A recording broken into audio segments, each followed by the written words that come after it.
Hello, hello! What's up, everybody?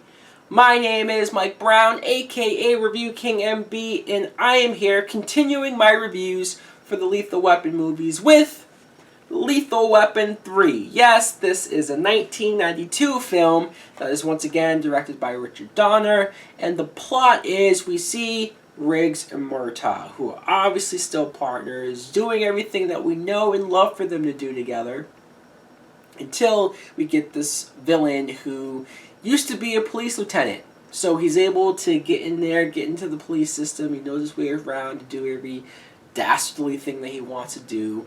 So Riggs and Murtaugh have to go against the book, go against the grain to stop this guy. But of course, craziness ensues along the way. Now, what I thought of Lethal Weapon 3 was, I enjoyed this movie. I did. I enjoyed it. Now, did I love it? Did I love it as much as Lethal Weapon 1 and Lethal Weapon 2? No. I can't say I loved it like those two movies, but I still enjoyed it. I still had all the fun with this movie. Let's first talk about Mel Gibson as Martin Riggs, because Mel Gibson is still at his best. He's still having a ball playing this character.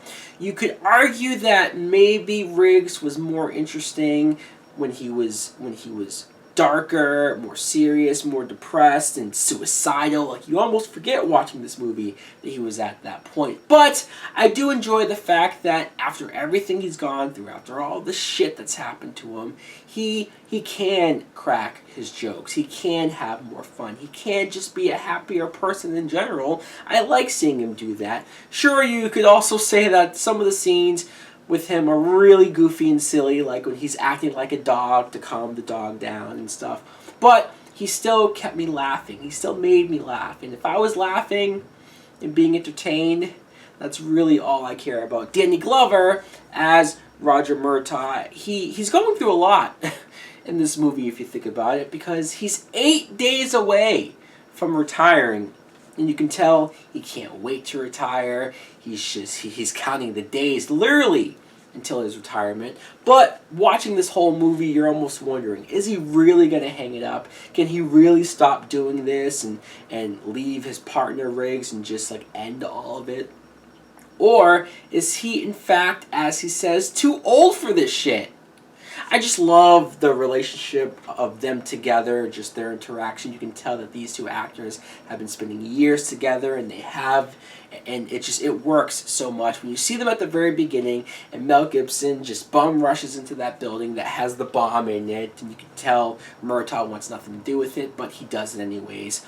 And sure, Riggs fucks up, because the bomb goes off, and the building just completely combusts, and they get in big trouble for it. In fact, they get demoted as patrol officers. But eventually they do go back to being detectives, thankfully. But that was interesting to see them actually get in trouble for their action. Joe Pesci back as Leo gets, and I very much welcome the return of Joe Pesci, because I had so much fun with him in the second film, and I had just as much fun with him here. Okay. I mean, you could wonder whether that would get stale after a while. No, it doesn't. He still makes me laugh. And the fact that he's now like the home seller of Murtaugh and his family. Like, he's trying to sell their house, and that's kind of the running, ongoing joke with him now. But let's talk about this new character. Rene Russo plays Lorna Cole, who is a police officer that gets added to this case, and she's very hard. Like, when you see her, and she's very rough with Mel Gibson. She doesn't really smile much, and she's playing hard to get in a lot of ways. But I enjoyed her. Like, I was not expecting as much as we got from her character. The fact that she was a badass. I mean, she had scenes where she was kicking guys' asses by herself. Multiple guys by herself, just being a badass. And, like, I think I had the same reaction as Mel Gibson. Like, holy fuck, this chick knows what she's doing. And you bought it. She was believable. I think that's what made her even more attractive, just that she could take care of herself and that she was playing up that tough girl attitude. Now, as much comedy as I say that's in this movie, because let's be honest, the first two Lethal Weapon movies were action movies first, and it had comedy in it. But this third movie does feel like it's a comedy movie with a lot of action in it. It's still rated R, it still has good action, lots of explosions and whatnot, so that's appreciated. But there is some dark stuff in this. There is some serious stuff in this. Like, Murtaugh has the side plot where he kind of accidentally kills one of his son's friends, who was a gang member that had this dangerous gun, and it was a shootout going on. The kid ends up getting killed, and Murtaugh feels like absolute shit. I mean, he starts drinking, and him and Riggs have this scene where they're going at it with each other, and I really enjoyed that. That was hard to watch in a lot of ways, but it didn't take away from the fun aspects of the movie or their relationship. It was almost needed to really feel like a Lethal Weapon movie. And then you had the villain, Jack Travis, who, like I said, was the former police lieutenant. Now, I'm not saying that this villain was really memorable or really all that special. Nothing in comparison to Gary Busey in the first movie.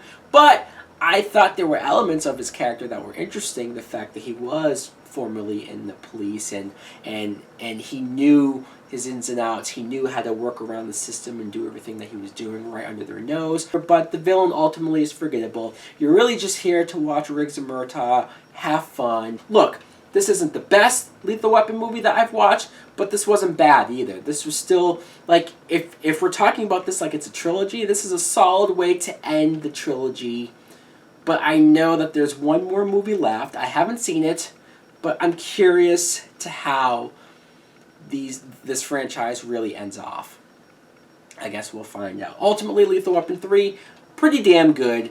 So guys, let me know in the comments below, what do you think of Lethal Weapon 3? Do you like it? Do you welcome the more comedy, or is it too much? Thanks for watching. Like, comment, subscribe. Later!